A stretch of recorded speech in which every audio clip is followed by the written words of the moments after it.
na segunda carta de Paulo aos Coríntios, capítulo 1. Segunda de Paulo aos Coríntios, capítulo 1. Nós vamos ler a partir do verso de número 8. E eu leio da versão revista e atualizada. Lemos o texto a partir do verso 8, palavras do apóstolo Paulo à igreja em Corinto, que trazem as seguintes palavras: porque não queremos, irmãos, que ignoreis a natureza da tribulação que nos sobreveio na Ásia, porquanto foi acima das nossas forças, a ponto de desesperarmos até da própria vida. Contudo, já em nós mesmos tivemos a sentença de morte, para que não confiemos em nós, e sim no Deus que ressuscita os mortos, o qual nos livrou e livrará de tão grande morte, em quem temos esperado que ainda continuará a livrar-nos, ajudando-nos também vós com as vossas orações a nosso favor, pelo benefício que nos foi concedido por meio de muitos. Eu não sei quantos conhecem com um pouco mais de detalhes a respeito da história do ministério do apóstolo Paulo. Você pode ler com detalhes bastante cuidadosos sobre a sua conversão, e Paulo entra na história através do livro de Atos dos Apóstolos, no capítulo 9, e todo o seu ministério, as suas viagens missionárias, a princípio com Barnabé e depois com outros companheiros, você vai ler de uma forma bastante rica e produtiva no livro de Atos dos Apóstolos. Uma das coisas que se identifica em todo o ministério do apóstolo Paulo, até porque essa foi a palavra do Senhor Jesus a seu servo Ananias, que é enviado ao lugar aonde Paulo está, depois do encontro que ele tem com Jesus na estrada para Damasco, é de que lhe importaria saber e sofrer pelo Evangelho. E essa palavra se cumpre cabalmente na vida do apóstolo Paulo. O ministério do apóstolo Paulo é repleto de tribulações, de lutas, de dificuldades, enquanto ele cumpria o chamado, o qual ele havia recebido da parte do Senhor. Não foram poucas as prisões, nem tampouco poucos os açoites, naufrágios, lutas que ele enfrenta, a ponto de, em certa ocasião, ele ter que ser tirado de uma cidade dentro de um cesto, para que pudesse fugir e não ser apedrejado e até mesmo preso. Dentro da vida do apóstolo Paulo, as tribulações se tornam parte do seu cotidiano. Todas as vezes que nós vivemos a vida cristã de forma verdadeira, as lutas fazem parte da nossa caminhada. Há um evangelho um tanto triunfalista que apresenta um estilo de vida com Jesus livre de problemas. Esse não é o evangelho verdadeiro. O evangelho verdadeiro envolve enfrentarmos as nossas lutas e as nossas dificuldades. Vivemos presos neste corpo corruptível, que sofre as dores da limitação física. Nós temos lutas na carne, temos lutas na alma. O mesmo apóstolo diz que havia tremores e temores. Ele enfrentava dificuldades do lado de fora, com perseguições contra pessoas que se opunham ao evangelho, contra principados e potestades. Aliás, ele escreve sobre isso, quando afirma de que a nossa luta, ela não é contra a carne, mas sim contra principados e potestades. E também havia a luta das emoções. Quando nos convertemos a Jesus, quando Ele se torna Senhor e Salvador da nossa vida, a nossa humanidade não é anulada. Continuamos ainda vivendo as nossas dificuldades, as nossas tribulações, as nossas aflições, as nossas angústias. Por sermos seres humanos, estamos sujeitos a toda sorte de problemas. Problemas na família, problemas físicos, problemas de enfermidade. A pandemia veio revelar de que, conforme diz as Escrituras, o sol e a chuva vêm sobre o justo e sobre o injusto. Morreram e infelizmente continuam morrendo, não só aqueles que são distantes do Evangelho, que não conhecem a Jesus para a pandemia. Não morrem-se também diante de uma pandemia por conta do Covid, muitos crentes em Jesus. As lutas são grandes, as tribulações são incontáveis, mas existem algumas tribulações que são acima da média. Elas vêm numa proporção assoladora.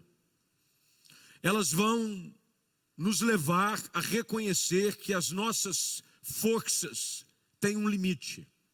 Todos nós enfrentamos as nossas limitações.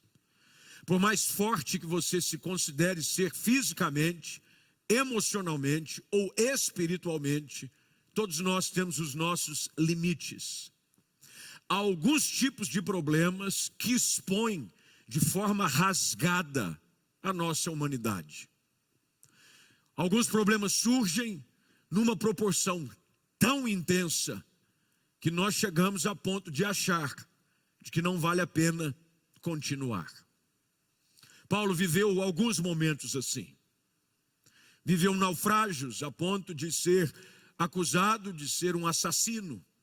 Quando ele chega a encontrar abrigo depois de um naufrágio, você vai ler o texto em Atos capítulo 27, uma cobra vem e morde a sua mão, e as pessoas dizem, esse homem só pode ser assassino, porque se ele escapa de um naufrágio, e agora vem uma cobra peçonhenta e morde a sua mão, ele realmente está amaldiçoado.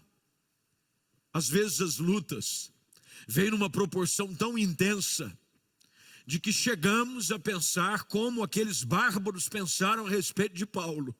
Só pode ser maldição. Tem alguma coisa errada comigo. Tem alguma coisa errada com ele. Mas o fato é de que a vida nos reserva situações de aflição. No mundo teremos aflições. Foi o próprio Senhor Jesus quem alertou os seus discípulos a respeito dessa verdade. O salmista mesmo disse que as aflições do justo são muitas. Não é a aflição do ímpio, não é a aflição do pecador. As aflições do justo são muitas. Mas em todos os casos há uma promessa, há uma esperança. A promessa de que por mais que as lutas sejam intensas, Deus nos ajuda em cada uma das circunstâncias. Paulo está aqui escrevendo nesta sua segunda carta à igreja em Corinto a respeito de uma experiência pessoal. Talvez a melhor maneira de se aprender sobre um assunto é ouvir experiências pessoais de pessoas que já enfrentaram aquele tipo de problema que hoje nós estamos enfrentando. As experiências vividas e vencidas por aqueles que conhecemos servem de ânimo e encorajamento para nós. Paulo, ao escrever essas palavras, tem isso em mente. Ele está encorajando aqueles irmãos sobre como vencer as tribulações da vida, por mais grandes que elas sejam, por mais difíceis que elas possam se tornar. Paulo, no verso de número 4, primeiro dá uma palavra de ânimo para aqueles que são alvo das suas palavras. No verso de número 4, Paulo diz, Deus é Ele, o Deus que nos conforta em toda a nossa tribulação. Até porque no verso de número 3, ele diz que esse Deus é o Pai da misericórdia e Ele é o Deus de toda consolação.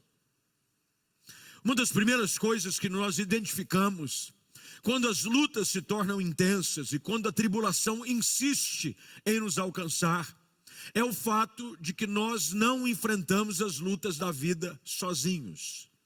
Há um Deus que é por nós. Há um Deus que nos ajuda.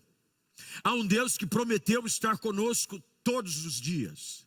Há um Deus que se fez carne, o Verbo se fez carne, e ele habitou entre nós. E ele não só habitou entre nós, como ele age em nós, e pela pessoa do Espírito Santo, ele habita em nós. Paulo, ao escrever essas palavras à igreja em Corinto, está dizendo: esse Deus de toda consolação, ele se faz presente, e ele me conforta, ele me ajuda nas minhas tribulações, para que através das minhas experiências, eu possa ajudar outras pessoas a enfrentar as suas lutas com esperança e com fé. É com isso em mente que o apóstolo Paulo escreve as palavras que seguem o versículo de número 4. E ele, de uma forma bastante didática, aliás, é uma característica das epístolas paulinas, Paulo sempre teve uma maneira muito didática em expor princípios do reino, verdades do Senhor aos seus ouvintes. Ele agora, com muita didática, fala sobre princípios que nos ajudam a enfrentar tribulações de natureza adversa. Ele agora, no verso de número 8, que foi o verso que usamos nessa noite para a nossa reflexão, ele diz: eu não quero que vocês ignorem a natureza da tribulação. Existem várias naturezas de tribulação. Existem tribulações que são de natureza espiritual. Tudo vai bem, não há nenhum problema de saúde, não há nenhum problema emocional, mas de repente há uma tribulação de ordem espiritual. Nós chamamos de opressão.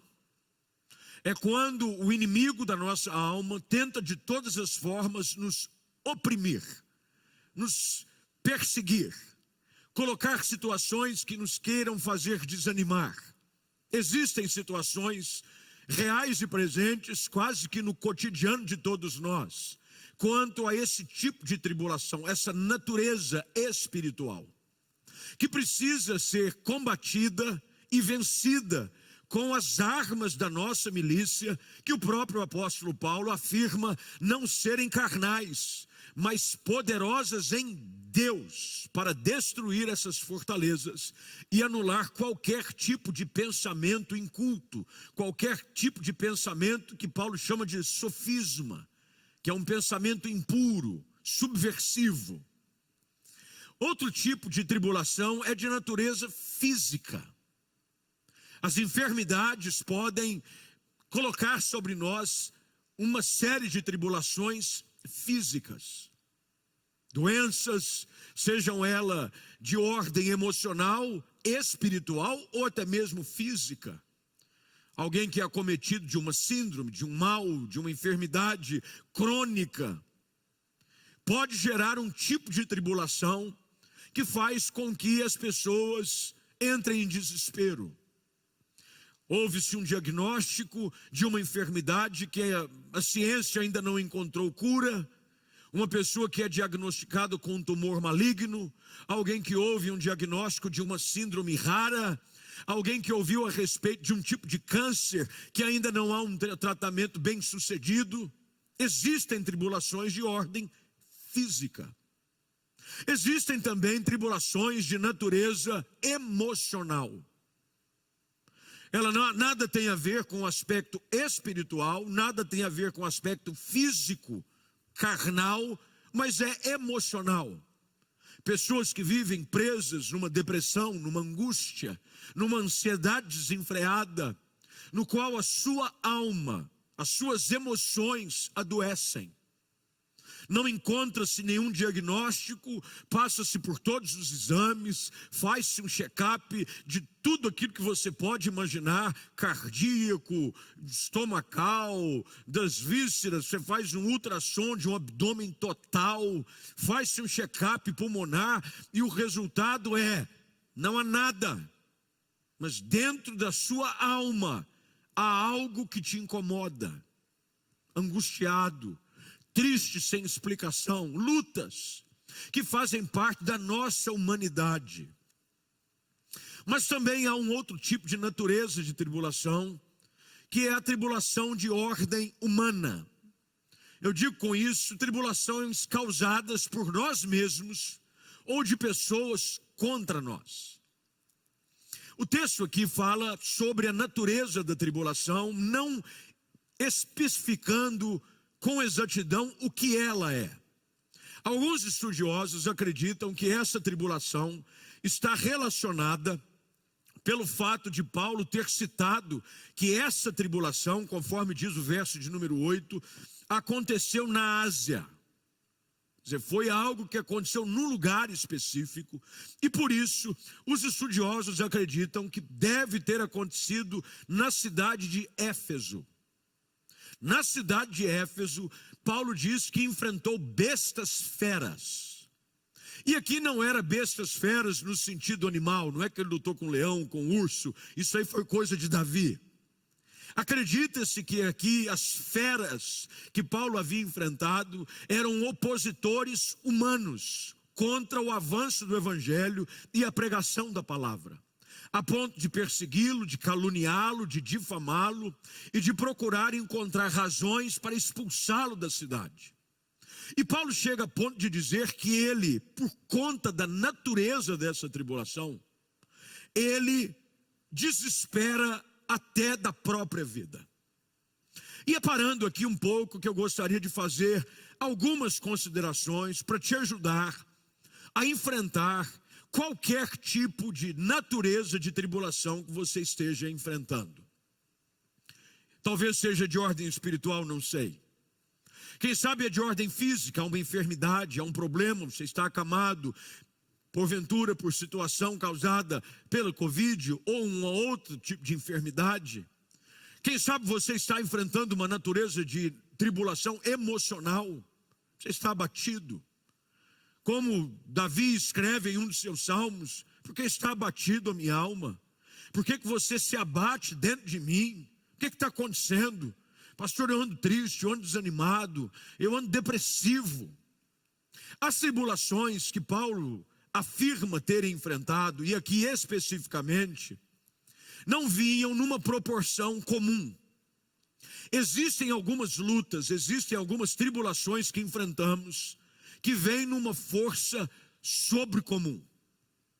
O texto diz, se você puder acompanhar comigo em casa, por favor o faça, diz que a tribulação não podia ser ignorada, porque Paulo estava afirmando que era acima das suas próprias forças.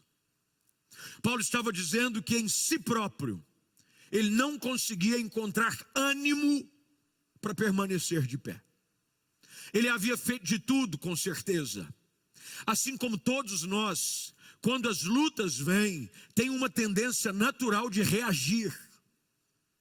Quase que todos, comumente, quando um problema surge, tem uma inclinação natural de reagir. Reage, eu vou lutar contra o problema, recebi um diagnóstico, eu vou fazer o tratamento, estou com um problema no casamento, eu vou enfrentar essa crise, estou com um problema com o filho em casa, nós vamos vencer esse problema, eu estou desempregado, vou sair para a rua, mandar currículo e eu vou conseguir um emprego novo. Pastor, eu estou passando com um problema emocional, vou buscar auxílio, seja de um psicólogo, um psiquiatra, de um pastor, de alguém que seja, mas eu vou enfrentar o problema. Naturalmente nós reagimos assim, mas há algum tipo de problema e tribulação como essa, que Paulo disse ter sobrevindo sobre ele na Ásia, que era acima das suas forças. A intensidade do problema era tão grande, que o próprio apóstolo confessa, no final do verso de número 8, que ele chegou a ponto de desesperar-se até da própria vida. Ele temeu pela própria vida.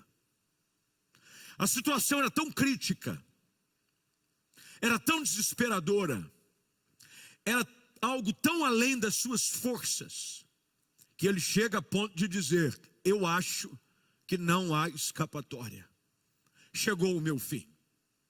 Talvez Paulo estivesse pensando sobre o final do seu ministério. Chegou ao fim, eu não vou conseguir terminar aquilo que o Senhor me chamou a fazer. Paulo talvez estivesse pensando sobre o fim da sua própria vida física. Eu vou morrer, temendo pela vida dos seus companheiros.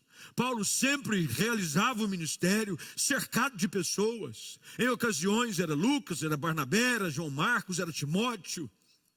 Em cada uma dessas situações, aonde ele, em outras Silvano, que inclusive escreve algumas cartas em conjunto com Paulo, estes porventura estivessem correndo risco de vida.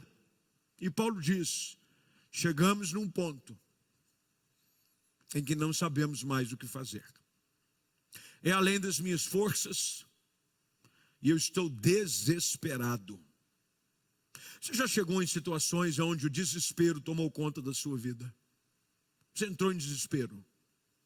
Afinal de contas, você olhou para os seus recursos, eles já não existiam. Você buscou possibilidades de escape, de saída, de resolução de um problema e todos se esgotaram. E você se viu preso ao desespero. Olha só, não era uma reação de uma pessoa não crente. Era o apóstolo Paulo, crente em Jesus, servo de Deus, apóstolo dos gentios. Há situações na nossa vida de que por mais que nós tenhamos vida intensa com Deus, a nossa humanidade aflora e tenta nos convencer de que não vale a pena continuar. Desesperamos, nos preocupamos, queremos jogar tudo para o alto, a ponto de alguns intentarem contra a sua própria vida. As últimas estatísticas, e por questões de ética e bom senso, daqueles que são os órgãos que conseguem quantificar esses números, afirmam que o número de pessoas que cometem suicídio no mundo aumentou de forma assustadora. Pessoas desesperando da vida, achando que não vale a pena caminhar, que não vale a pena insistir. Qual é a saída que o apóstolo Paulo apresenta aos irmãos da igreja em Corinto? Qual é a saída que o Espírito Santo de Deus traz para nós nesse dia, nessa noite, neste culto online? É muito simples o texto, ele é bem didático, como disse, que era uma característica muito específica na vida do apóstolo. Verso de número 9, por favor. No verso de número 9, há uma expressão chamada contudo. Na língua portuguesa, isso se chama conjunção adversativa. Isso quer dizer uma divergência de ideia. Paulo está dizendo, as pressões da vida, a tribulação que eu estou enfrentando, está tentando me convencer de que não há o que fazer, de que realmente eu não tenho forças para sair desse buraco, e de que o desespero já assumiu as rédeas do meu futuro. Entretanto, contudo, Paulo diz, eu já morri. Paulo está dizendo, nós já tivemos a sentença de morte. O que ele está querendo dizer com isso? De que a vida dele já não era mais valiosa, nem preciosa para si. Ele já havia morrido para o mundo e ressuscitado com Cristo para uma nova vida. Portanto, tudo que viesse a acontecer na sua vida era lucro. E ele tinha uma perspectiva clara de que tudo que acontece na vida daquele que tem Jesus como Senhor e Salvador traz um benefício para si e para a glória de Deus. Essa é uma perspectiva que nós precisamos ter. Não há nada que aconteça na nossa vida que não venha contribuir para o nosso bem e trará glória ao nome de Jesus Cristo. Que coisa maravilhosa é sabermos de que nós não precisamos ser escravos dos problemas, nem mesmo aprisionados pelas tribulações da vida. Eu preciso crer e confessar de que há um Deus que me ama, que tem um plano para a minha vida, e de que por mais que as lutas sejam intensas, Ele é maior e fará com que tudo que está acontecendo contribua para o meu bem e para a glória de Jesus Cristo. Paulo está dizendo: eu não vou olhar para os problemas. Meu Deus é maior do que os problemas. E aí ele ajusta a sua perspectiva. Ele ajusta o foco do problema. No verso de número 9 ele diz: nós não confiamos em nós mesmos. O fato é de que se você começar a olhar apenas para os recursos que você tem na resolução do seu problema, facilmente você entrará em desespero. Se você olhar para as possibilidades humanas, realmente você achará que não há mais o que fazer. É por isso que o apóstolo Paulo ajuda a igreja em Corinto, assim como o Espírito Santo de Deus hoje nos ajuda através dessa palavra a ajustar o nosso foco e a entender que Deus é aquele que nos sustenta. A palavra de Deus diz no Salmo de número 27, verso de número 5, que no dia da adversidade, Ele nos oculta no seu pavilhão. No recôndito do seu tabernáculo, Ele nos acolhe e Ele nos coloca elevados sobre uma rocha. Paulo está escrevendo aqui já no verso de número 9. Eu faço um contraponto a essa ideia de desespero, porque eu não confio em mim, e sim num Deus que ressuscita os mortos. Paulo está dizendo: há um poder que é muito maior do que o meu. Eu realmente sou fraco e necessitado, como diz o salmista, mas Deus é quem cuida de mim. Quando os meus recursos se esgotam, os de Deus jamais acabam. Deus continua com a sua mão estendida, resgatando pessoas de situações desesperadoras. Ele continua estendendo a sua mão e fazendo-nos mais uma vez ficar de pé, não pela nossa força, não pelo nosso recurso, mas pela sua infinita graça e bondade. Paulo diz aos seus ouvintes de que o que o ajudou a vencer as lutas e as tribulações da vida foi vencer a sua autoconfiança. Nos dias de hoje, há muito sobre autoajuda, sobre autoconfiança. É importante você ter autoconfiança. É importante você ter autoestima. Mas nenhuma dessas coisas tem o poder de fazer por você aquilo que só Jesus tem o poder de fazer. Por mais que você considere-se alguém com altíssima autoestima, por mais que você se considere alguém extremamente autoconfiante, todos nós, assim como o apóstolo Paulo, enfrentaremos ou já enfrentamos, ou quem sabe, estamos enfrentando agora, uma situação que é acima das nossas forças. Situações que nos levam a desesperar. É por isso que Paulo diz: por mais que eu me esforce, e nós precisamos nos esforçar. Ninguém sai de um buraco sem se esforçar. Ninguém vence uma tribulação, uma luta, um problema, sem fazer a sua parte. Mas você tem que acreditar de que além daquilo que você faz, há coisas que Deus faz por você. Deus sempre vai fazer por nós aquilo que nós não temos condições de fazer por nós mesmos. É por isso que Deus enviou Jesus Cristo. O homem não tinha condição nenhuma de salvar a si próprio. A exigência do pecado era derramamento de sangue, era morte. E não tínhamos como pagar o preço exigido para a justificação.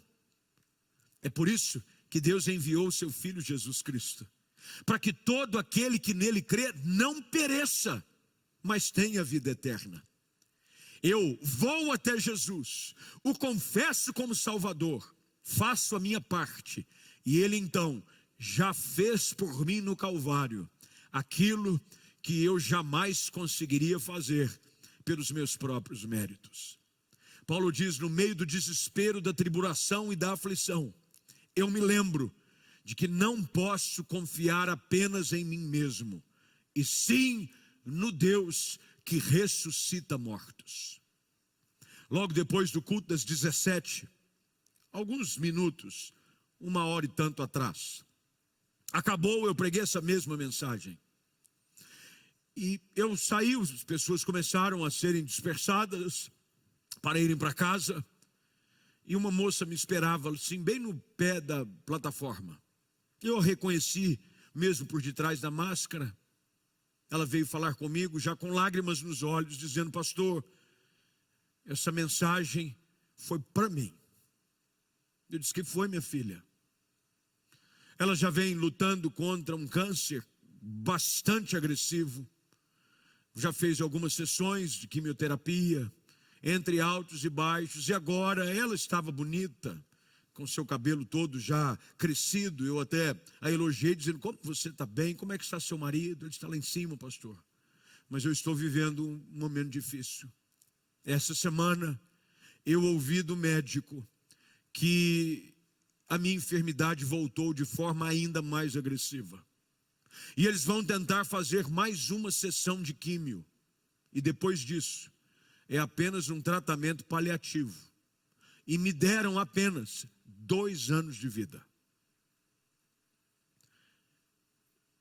Eu orei com ela. E disse: você ouviu a mensagem que nós compartilhamos hoje? Ela disse: eu ouvi, pastor, por isso que eu vim aqui.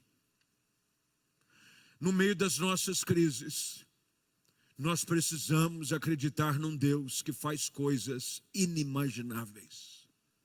Paulo está dizendo de que por mais que a tribulação seja grande, por mais que o problema seja imensurável, ele apresenta o Deus que ressuscita mortos. Eu disse àquela menina: se Deus ressuscita mortos, curar alguém de uma enfermidade é nada para ele. O Deus que traz à existência as coisas que não existem, pode, no poder da sua palavra, mudar destinos, curar enfermidades e surpreender mais uma vez a humanidade com o seu poder e com sua glória.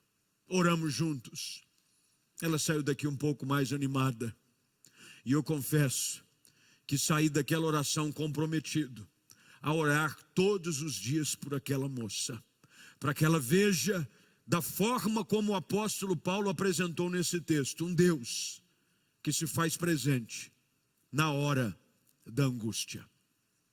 Paulo vai além, quando ele diz que quando o problema surge, além de tirar o foco dos recursos pessoais e olhar para a dimensão ilimitada dos recursos celestiais, Paulo diz que o que o ajudou, no verso de número 10, como está aí aparecendo na sua tela, o exercício da fidelidade de Deus através da sua história o ajudou a olhar para frente com esperança. Todas as vezes que eu me lembro do que Deus já fez, eu continuo a olhar para frente na expectativa de que Ele fará mais uma vez. Nós afirmamos que o Senhor é o mesmo ontem, é o mesmo hoje, e Ele o será para sempre. Paulo diz: o Senhor já nos livrou. Com certeza Paulo está se lembrando de algumas situações como essa, em que ele teve que descer dentro de um cesto, fugindo de uma cidade, de um naufrágio ao qual ele sobreviveu, de um apedrejamento, de açoites. Paulo estava dizendo: eu sirvo a um Deus que é fiel. Ele já me livrou no passado de situações complexas, difíceis, desesperadoras, e como ele diz que não muda, Ele me livrará mais uma vez. Eu preciso acreditar de que o mesmo Deus que foi fiel até aqui, continuará sendo fiel até o fim. Deus não muda. Mesmo quando nós falhamos, mesmo quando nós titubeamos, Deus permanece justo e fiel. Ele diz: o Senhor nos livrou. E Ele conjuga o verbo nos 3 tempos. Ele nos livrou, Ele nos livrará e Ele continuará a livrar. Ele está dizendo: Ele me livrou ontem, Ele vai me livrar amanhã. E é por isso que eu sei que Ele me livra hoje. Quando as tribulações da vida vierem numa dimensão a ponto de achar com que você não há como sobreviver. Você está se sentindo sufocado, desesperado. Lembre-se da fidelidade do Senhor. Ele prometeu que jamais nos deixaria. Ele jamais nos desampararia. Ele disse que seria conosco todos os dias. E finalmente Paulo faz um apelo à igreja. Há um recurso extremamente importante que nos ajuda a vencer momentos de intensa tribulação e desespero. É a prática da oração em nosso favor. Paulo, inúmeras vezes nas suas cartas, não tem vergonha nenhuma de pedir oração em seu favor. Muitos de nós, e eu posso usar da minha própria vida como testemunho para essa verdade, de que chegamos aonde chegamos, como fruto da oração de muita gente.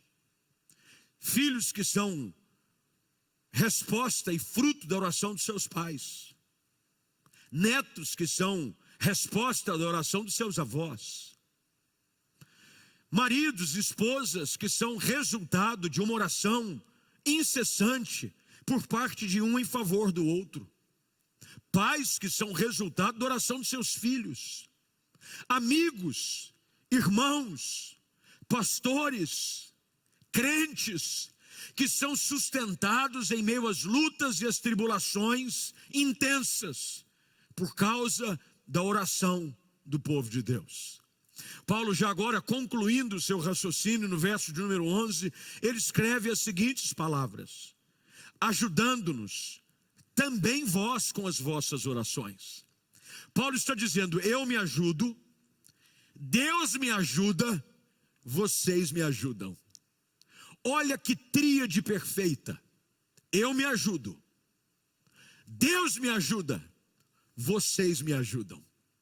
Quando há uma combinação perfeita desses três pontos, vencemos as tribulações. Paulo está dizendo: me ajudem em oração. É importante você buscar um lugar seguro para compartilhar o seu problema. Pare de compartilhar o seu problema em rede social. Eu fico extremamente incomodado com gente que vai em rede social postar as suas dores. Orem por mim, passa por luta, chora, faz cara. Meus irmãos, é provado de que 99,9% das pessoas que estão no Instagram são apenas curiosos. São raros os que verdadeiramente se importam com você. Há um lugar seguro onde nós podemos levar as nossas dores e apresentar os nossos problemas. Você talvez esteja pensando: pastor, é aos pés da cruz? Com certeza. Mas também ao lugar da comunhão da igreja. Durante muitos anos foi prática e deixou de ser, por enquanto, por causa da pandemia, o hábito de trazer pedidos de oração em taças de oração. Não é o fato de você escrever o seu nome ou o seu pedido no papel que vai mudar alguma coisa, eu sei. Mas é o que isso simboliza.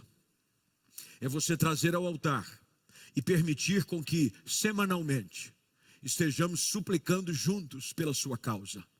Paulo está dizendo: vocês vão me ajudar com as vossas orações em nosso favor, para que através delas sejam dadas graças a nosso respeito, pelo benefício que nos foi concedido por meio de muitos.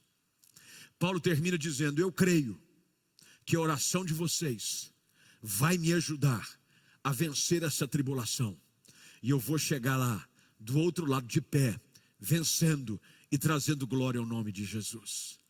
É por isso que nós precisamos orar. É por isso que é importante você estar na igreja. É por isso que é importante você estar junto com gente que se importa com você, que ora com você, que intercede por você, que clama por você. Nós cremos que a sua luta, a sua tribulação, o seu problema vai se transformar em motivo de testemunho, de honra e glória ao nome de Jesus. Eu não sei o que você está enfrentando, eu não sei qual é a sua luta, eu não sei qual é a natureza da sua tribulação, mas de uma coisa eu sei: Deus se importa com você. Deus tem interesse na sua vida. Não permita com que o desespero tome conta. Pessoas desesperadas tomam atitudes desesperadoras. Não tome nenhuma atitude de desespero. Lança sobre o Senhor o teu cuidado, a sua ansiedade, a sua preocupação. Diga a Ele: Senhor, é mais forte do que eu consigo resistir. Eu confesso que estou chegando a ponto de desespero. E você ouvirá do Senhor de que Ele é contigo. Ele te ajudará, Ele te fortalecerá. E você continuará olhando para frente, na certeza de que dias melhores estão vindo na sua direção. Eu quero orar com você.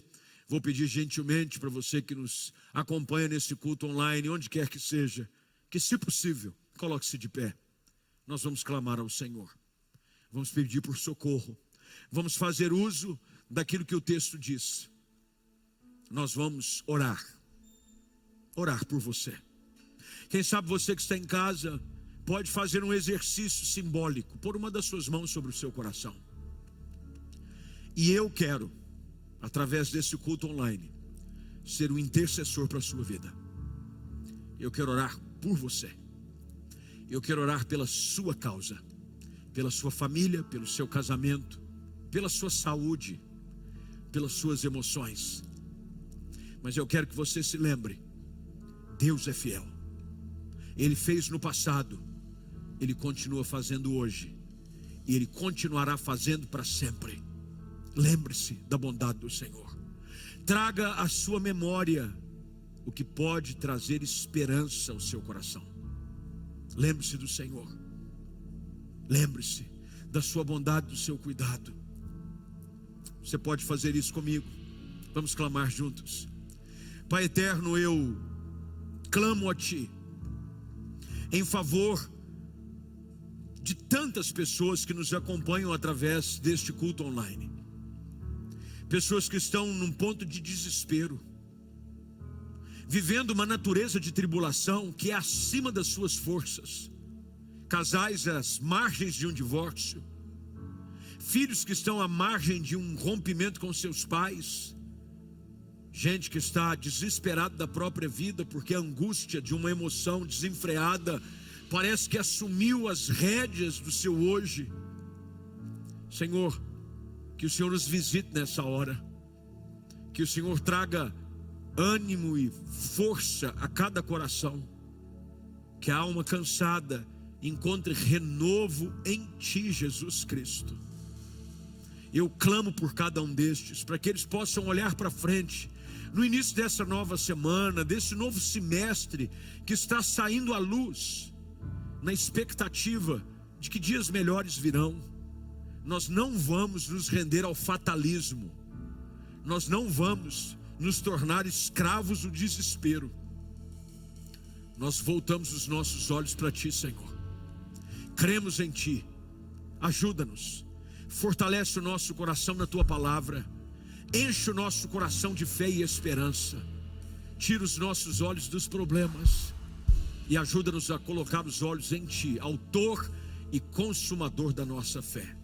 Nós assim oramos, abençoando a cada um destes com favor e graça, em nome de Jesus. Amém, amém e amém.